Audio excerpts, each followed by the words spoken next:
What's going on, everybody? This is John Jake Gaming on the mic here, coming at you with a brand new episode of the Realignment Dynasty here on NCAA 14.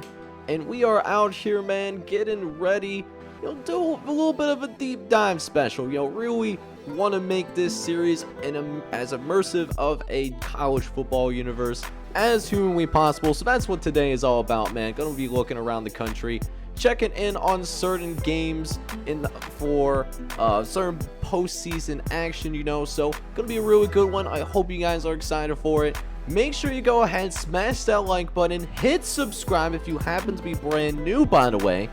And with that being said, man, let's go ahead and jump right into it, starting with what bowl game are we going to go to as the number 19 team in college football.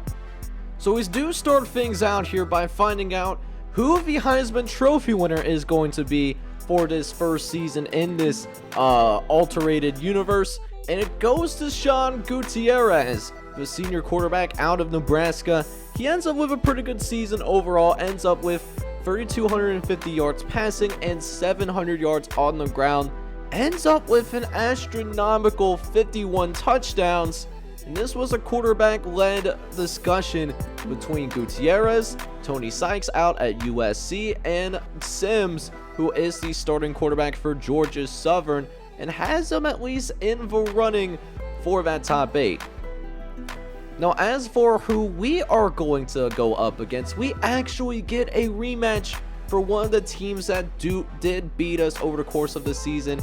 We are taking on the Michigan Wolverines down in Fort Worth, Texas. Michigan, they had a solid year, 8-4 with a 5-3 conference record, but they are, unlike last time, they are not ranked in the top 25. So we'll go ahead and see. Hopefully we can give a little bit of a better matchup than what we did last time when we ended up losing by 30. Now, we did also have some guys end up winning some awards. Brian Tucker ends up winning the Dick Butkus Award, so I do love to see that, although that was our only individual award winner that we did end up having this season. But we also do go ahead and see the college football playoff field revealed for this 8-team playoff, the first time that we're doing something like this on the channel. And while Troy did not make it in, there's definitely some really quality teams that are in this playoff this year. Wisconsin and USC being undefeated, they do get the first and second seed, but a lot of Southwestern flavor in this year's college football playoff, as Texas A&M, and Oklahoma do all get in, and they all represent the same conference. We also have Alabama, who has the 4th seed, who is going to be representing the new Sun Belt. Georgia Southern representing the new ACC. The only former Group of 5 team that is in this playoff field this year. And then Iowa, despite losing the conference championship game against Wisconsin, they still make it in as an 8th seed, and they will get a second crack at the Wisconsin Badgers.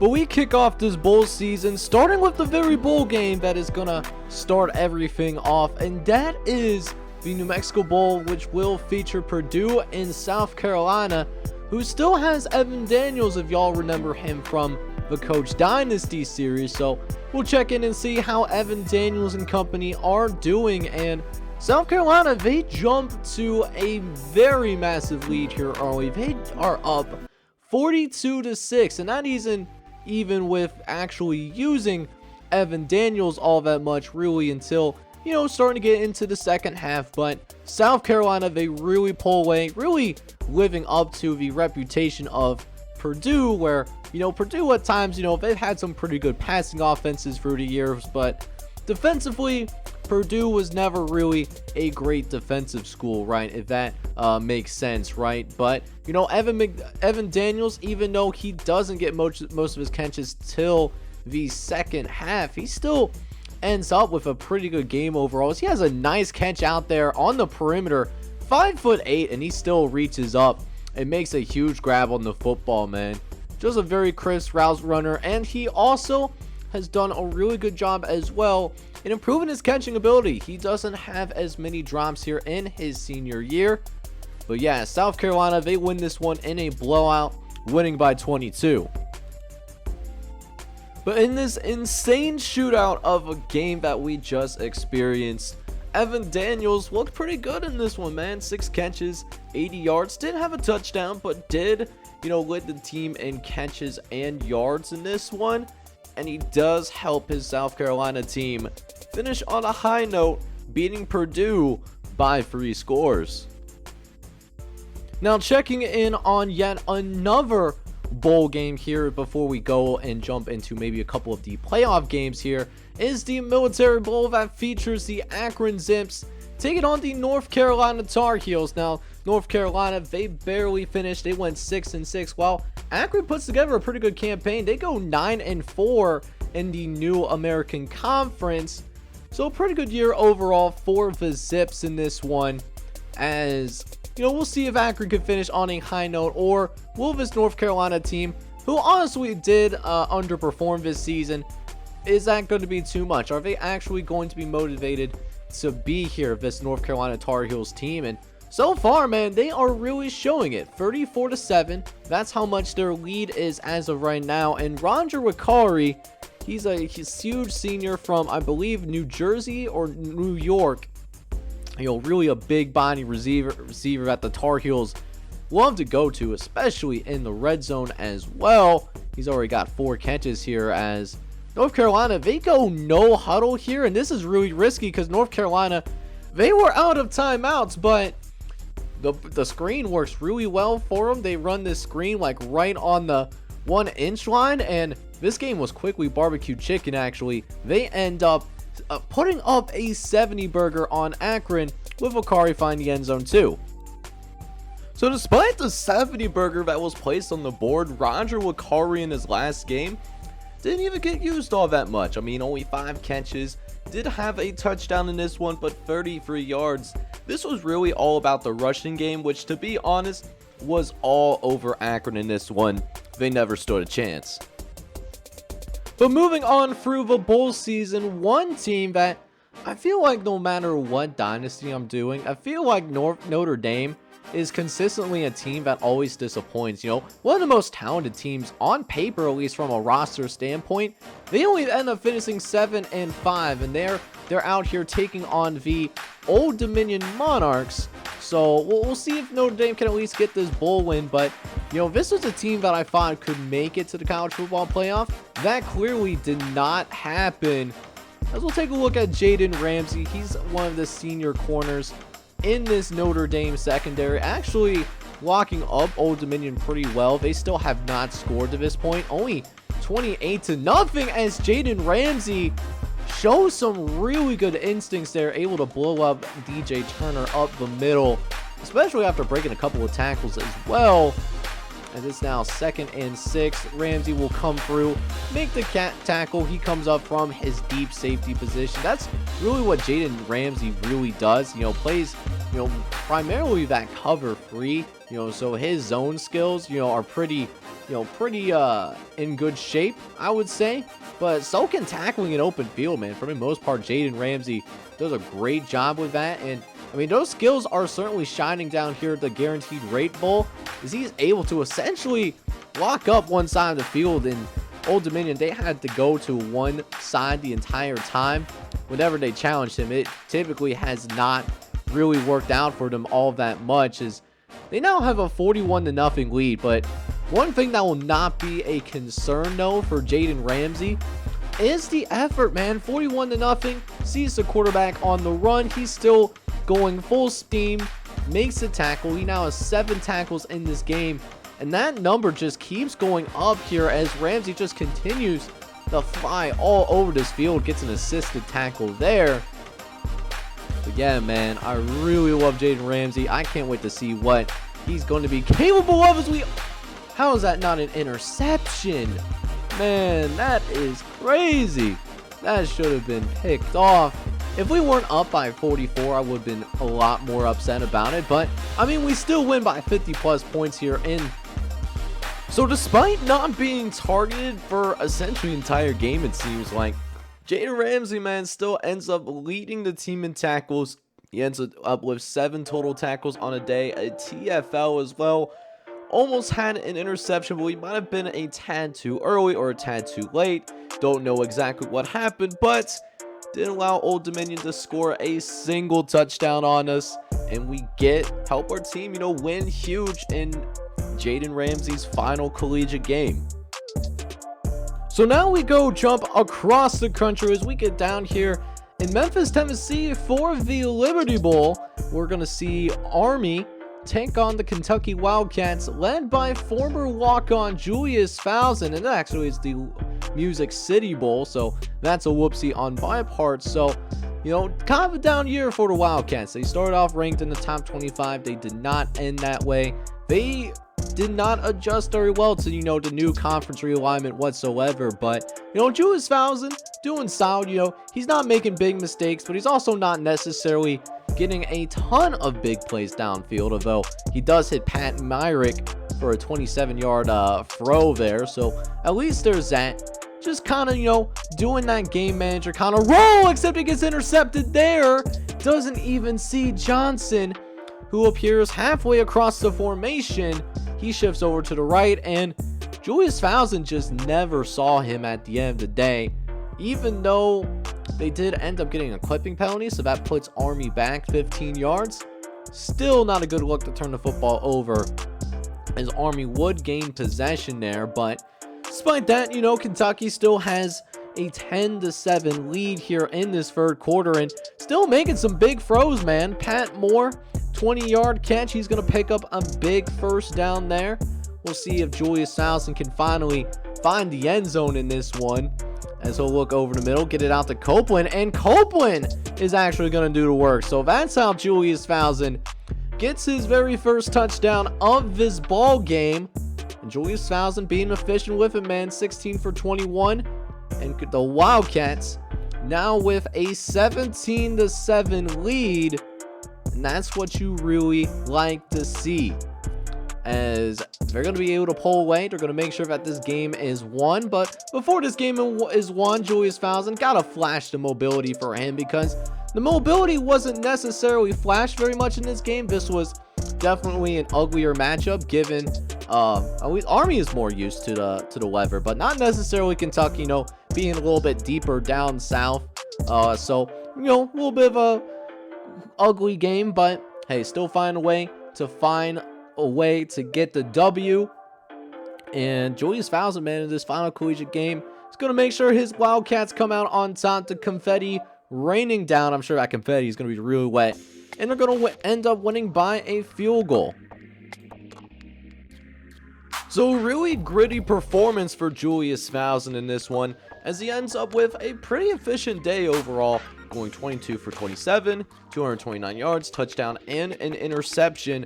Also did end up contributing in the run game as well.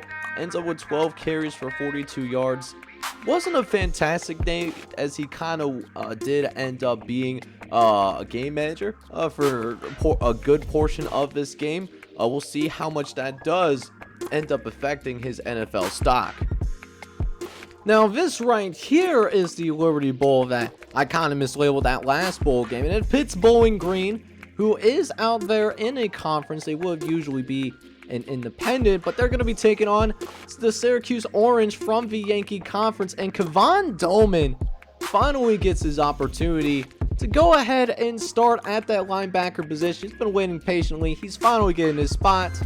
And one thing that you're going to find out very quickly about Kevon Dolman is that he is a guy that is going to fly all around this football field. Watch out for him to maybe potentially be a day free pick when that time comes. So, maybe somewhere, anywhere between that 4th and 7th round. But regardless, it's really going to be imperative that, he goes to the right system. But, he's a guy, man, high motor, willing to chase down tacklers, not afraid of contact whatsoever.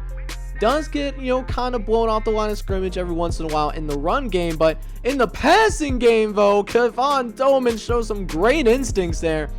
able to sack Joe Wilkerson down into the ground. As that was just his highlights from the first quarter. We're not even remotely done yet, as we now jump into the second quarter of action, as Kevon Doman continues to rack up those numbers. He's already got 6 tackles in this game, and we're, hardly done. How about we make it 7 tackles, as Justin Hale will fall forward a little bit, but he will pick up, just a few yards. Is now 2nd and 7 coming up. Hale gonna run it up the line of scrimmage, as Kevon Doman does come off his block to make the tackle. That gets him up to 8 tackles on the day. This might be number 9, and it is just flying all over the field, as Kevon Doman now with 9 tackles in this game. And he is a big difference maker, man. That's why he is the captain of this defense. He only needs 1 more for 10 tackles, and he gets it, man. 10 total tackles on the game, baby. Let's go.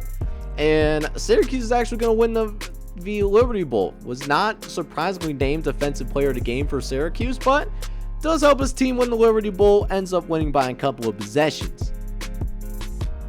Now, you want to talk about a guy that was all over the field?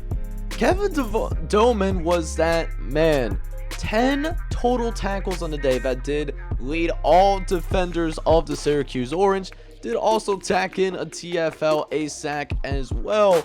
He did a fantastic job, especially in the first half, of preventing that running game from getting going and help his team win the Liberty Bowl in his final collegiate game. So the last bowl game that I wanted to jump into before I started getting into a couple of the college football playoff games, at least the quarterfinals, is this Taxact Gator Bowl between the Rutgers Scarlet Knights and the Georgia Bulldogs. They end up in the same bowl game. And Rutgers, of course, is a big underdog here, so trying to make something shake here, trying to throw it to the outside, and just does not get enough air under it. Caden Doman not making a great decision right there. That could have been a touchdown that easily could have helped Rutgers pull ahead, but Georgia settles for a field goal on their drive as well, and not a great start to the game, as we're not even out of the first quarter yet. And Caden Doman already turns the football over twice. He turns the ball over twice in the first quarter. So now Georgia up 10-0 early. Just gotta make good decisions, man. The good decision making not necessarily there, but Doman does make a good decision there. Picks up a gain of 11. That is one thing that Rutgers really likes about him, is that Caden Doman does have that ability to really scramble out of the pocket if he needs to, and can throw a ball on a rope if he needs to as well, as he finds Stan Golden down the sideline. But yeah, man, this Georgia defense, still no joke, man. Not the same Georgia defense that ended up having, I believe it was 5 guys in the first round. I've never seen anything like it from their defense, by the way. Their defense had 5 guys in the first round. That is absolutely insane. And that doesn't even include like Nakobe Dean, right? Nakobe Dean should have been a first rounder. I have no idea why he slid. He should not have slid to the 3rd round. The Eagles absolutely got a steal there, man. That is a first round talent. You get them in the 3rd round. That is one of the best picks of the entire draft, in my opinion. And speaking of that Georgia defense, threw another interception. Caden Doman already threw 3 picks. It is really just not doing any general favors for himself right now. I mean, it's just, you're trying to keep yourself in this game, and you're not making, good decisions. Like that right there. Like that ball should have not, straight up not been thrown. Don't know what Caden Doman's having. I think he just might be having a bad day. Don't know if he's just not wanting to be patient. It's just not happening right now. Not making the right moves or anything like that. But we'll throw a touchdown pass here. Gets it out to Brett Jones. And despite all the turnovers that have happened, Rutgers still surprisingly is in this game. They're only down by 10 after the extra points. So Rutgers can still very well win this game, despite the turnovers that have been happening. Yet here we are, barbecue on the titties, and we're here in the 4th quarter. We get baited once again, Caden Doman, just not his day today. Senior quarterback. This is his last collegiate game, and just not up to par, man. It just doesn't have it today. Just one of those days where, nothing's working for you, trying to make something happen, and my man's just out here making it worse. Eventually, backup quarterback will come into the game and finish things out here in the last minute or so. But yeah, Georgia, absolutely no surprises whatsoever, absolutely dominates here in this Taxact Gator Bowl, and it's a convincing victory as well. They win by a final score, I believe it was 58-20, if that's what I saw, man. It was rough, but bright future for the Rutgers program as they make it to a bowl game. They are on an upward trend despite what happened here. So the last career game for Caden Doman will surely be one that he's going to want to forget. 13 for 27, 151 yards, 2 touchdowns, but 4 interceptions. This Georgia defense really confused him today. Also ended up with 10 carries for a negative 36 yards. The fault is never on one person when you'll lose by as many as 38 points. But that being said, though, this, he certainly did not help things whatsoever.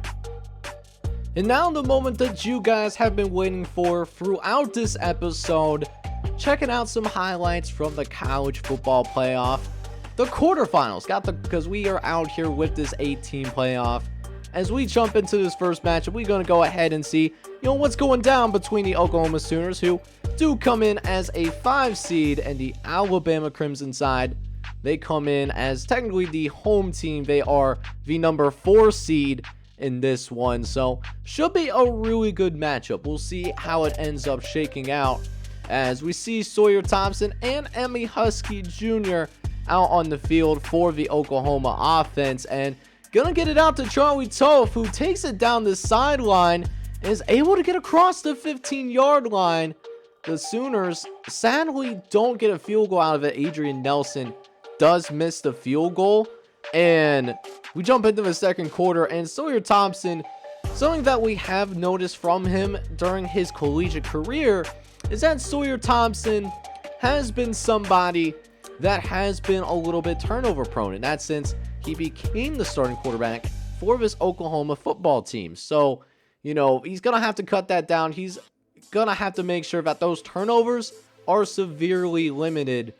As we jump into the second half, his team is still very much in it as they try to throw to the left-hand side. Dangerous throw to Emmy Husky, but still comes down with it, though. In a tight ball game, man. 1 possession game. Fourth quarter. This is where legends are made, as Sawyer Thompson does end up getting intercepted once again. Kevin Washington, he's the guy that gets the second interception, baits him into that throw, and Alabama comes back and gets a touchdown out of it. So now 24-10 is a 2-possession game, and Sawyer Thompson needs nothing short of a miracle to win this football game, right? So we'll see if Sawyer Thompson can get them downfield, and using his mobility here, this is honestly what he should have done earlier, but that just didn't happen.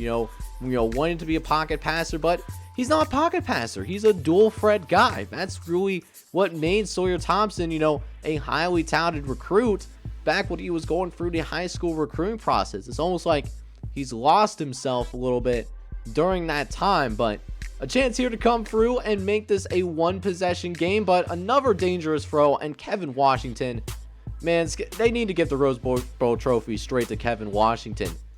It's 3 interceptions for that guy specifically. The Alabama defense does not have 3 interceptions. Kevin Washington ends up with 3 interceptions, and the Rolling Tide will come out and win this game 24-10. So we'll see who they'll have to go ahead and go up against. They'll play the winner of Wisconsin and Iowa in the semifinals. But Alabama, they were the home team. They were technically the favorites. They will hold serve and win by 2 touchdowns against Oklahoma. So Sawyer Thompson sees his team lose in the quarterfinals of the college football playoff, losing to Alabama. and still realizing he cannot fill the shoes left by Maurice Royal. 19 for 38 on the day, 216 yards, no touchdowns to go with it, 3 interceptions, and a completion percentage just above 50%. Now, he did a good job of scrambling today, 10 carries, 65 yards. Probably should have used that mobility more towards the end, but unfortunately, it is not enough, and Alabama will advance to the semifinals. So the other quarterfinal game that I specifically wanted to highlight is this matchup here in the Tititos Fiesta Bowl, where Texas A&M, they come in as number 7 seed. They take on USC, who, Hawaii found out how good USC is. They know they're no joke. We'll see if Texas A&M can give them a better game. And as Henry Stiggs, man, gets Texas A&M on the board here in the second quarter. Really tight coverage as well. But Henry Stiggs just uses his body and just uses that leverage to his advantage as he's able to get Texas A&M on the board there. As we'll go ahead and check out some of these highlights from Henry Stiggs. Not letting the big play happen, man. Not letting them get downfield all that much. But Texas A&M still kind of in this thing, down by a couple of possessions. But USC really starts to open it up here in the second half, and things start to get a little bit out of hand here. 35-10. That is the score of this game so far, and not really looking good for the Aggies. Might very well get blown out of the building completely if they're not careful. As we jump into that final quarter, man, they're going to be down 51-17 in the final quarter. Now, Henry Stiggs won't play a big role in this, but watch what happens here. Texas A&M, they start to, really crawl back into this thing slowly but surely. They try to go ahead and rally late, and the Aggies actually almost do it. They actually only lose by 6 points. Remember, this was 51-17 or 24. They made a good honest effort, but USC will move on to the semifinals. Alright, so usually I don't show the scoring summary for games where, we're highlighting individual players. But look what happens here, guys. This game was supposed to be over.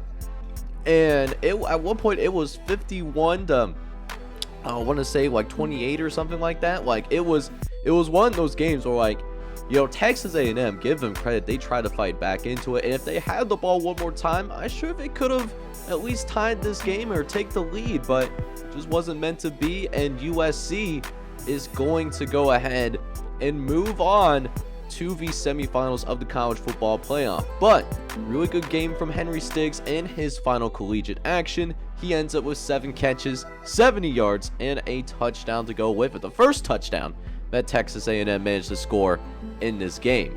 So as for how the first 2 quarterfinal games ended up turning out, Iowa, the number 8 seed, they barely snuck in after a conference championship loss to Wisconsin. They get that second crack, and they beat the number 1 seed in overtime. And they do so courtesy of a 15-7 victory in the fourth quarter. Iowa takes it the overtime, and Iowa wins the football game. Wow. So that means Iowa is going to advance to the semifinals of the college football playoff. They are actually going to take on Alabama. And then as for who USC is going to face, we got the number 3 seed in Texas taking on the number 6 seed in Georgia Southern. And the Heisman Trophy finalist, Sims for Georgia State, he did what he could in this one, but it just wasn't enough. Georgia Southern, they fall to Texas by a final score of 49-30, as Georgia Southern just could have never recovered from that 14-0 deficit that they got into in the first quarter. But, those are the 4 teams. Texas, moving on to the semifinals, they will be taking on USC. So that is going to wrap up the first ever deep dive special here on the Realignment Dynasty, and something that I really want to do, and I hope you guys loved it. If you did, make sure you go ahead, smash that like button, hit subscribe as well if you do happen to be brand new And with that being said, next episode we will play our bowl game. We are going to be taking on the Michigan Wolverines, and Michigan, this was one of the teams that we lose to, so we'll see if we can get our revenge here in this bowl game. It's gonna be fun, but next time out, I hope to see you guys around, man. I hope you see you guys around for the bowl game special. We'll also take a brief look and see who ends up winning the college football playoff as well in the next episode. But with that, this is John Jake Gaming on the mic signing off. I'm hoping you're all out there having a good one. Take care, everybody.